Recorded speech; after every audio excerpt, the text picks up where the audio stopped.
Alright, today I wanted to talk about safety equipment. It's one of those things that I think they mean well, but I think a lot of the engineers don't actually deal with stuff in the real world, so they come up with these ideas and they implement them, but they don't really understand how they work, and they don't work in the real world. They work maybe in a theoretical lab setting or something. So, getting a little fishtail there. Had some rain finally.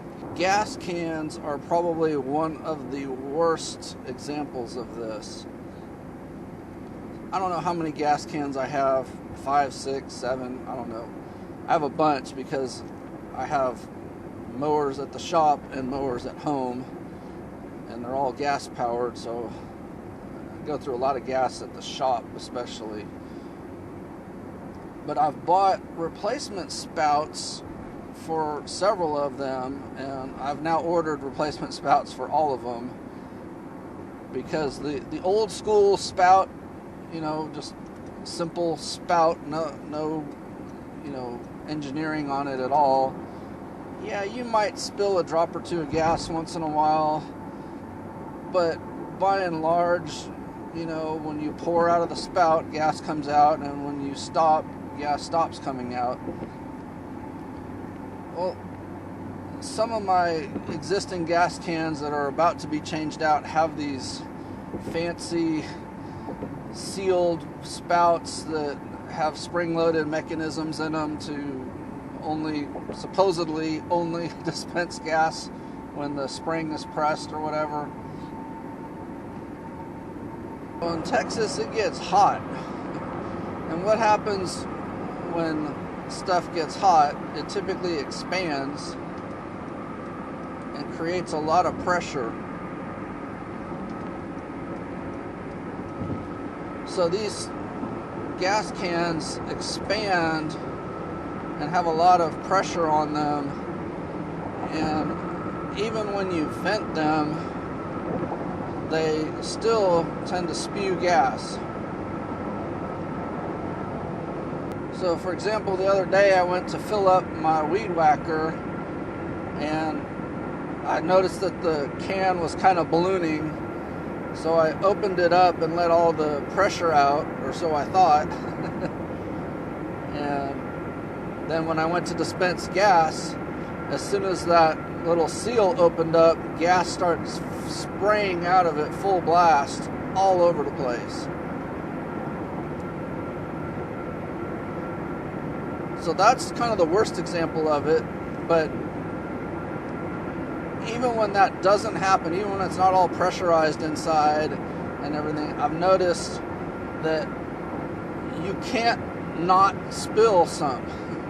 Those tips that are supposed to seal up and everything, there's always more gas in them that spills out. It's just a weird design. And then if they're set up to where you can't really handle them, because a gas can can get heavy. What are they, 30, 40 pounds when they're full? So if you're having to operate some sort of spring-loaded mechanism with one hand and try to hold with the other, it's not always the easiest task in the world. But it goes well beyond just gas cans. That's just one that probably most of us deal with. These saw blade covers and so forth, I get it. In theory, it sounds great. Cover the blade so you don't just stick your hand on the blade. But I'm going to tell you, I've removed most of the safety guards on my saws. Like on my table saw, that guard catches the wood and shoves it back at you.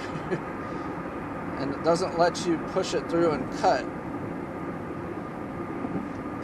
So that's way more dangerous than just sliding the wood through the blade and knowing there's a blade there and not sticking your hand.